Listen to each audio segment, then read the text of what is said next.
As a tennis player, you've probably heard of this little brand called Luxilon. They were typically thought of as the Mercedes-Benz of the tennis string industry, specifically polyesters. Let's talk about their string, the Luxilon 4G.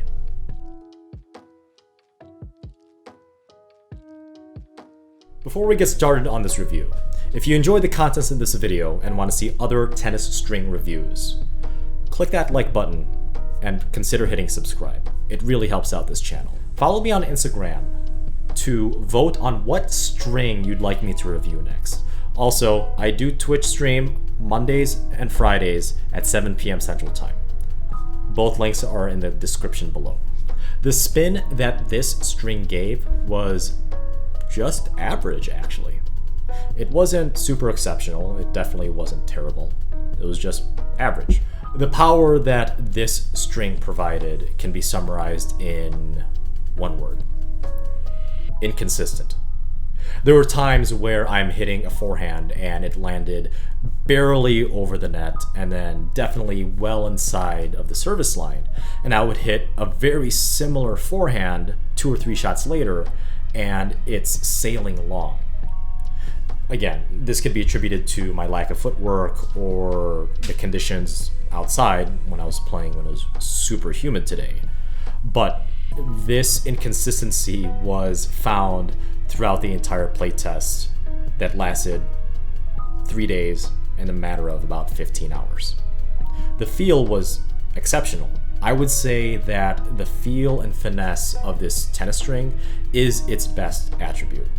I had confidence of getting a buttery smooth but yet also crisp backhand slice, both defensive and offensive, and still had confidence that when it landed on my opponent's side of the net, it was going to stay low and die and make it very difficult for my opponent to be able to pick it up and continue with the point.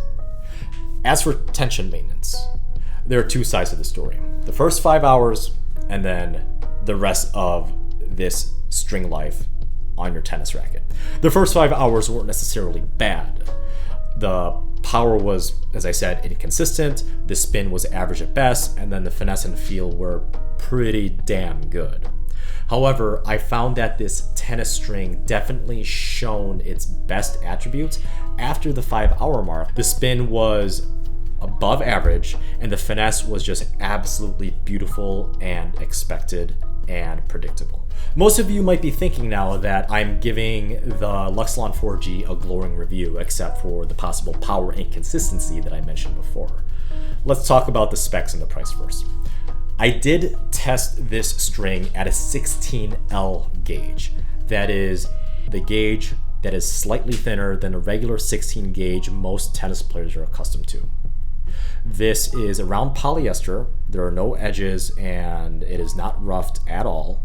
It is selling at $19 a packet and at about $270 a reel. The real question of these types of videos is, who is this string for? At $19 a packet, if price is an issue for you, do not buy this string. There are plenty of other strings similar to this that are selling for half the price or less and can do a very similar job as the Luxilon 4G.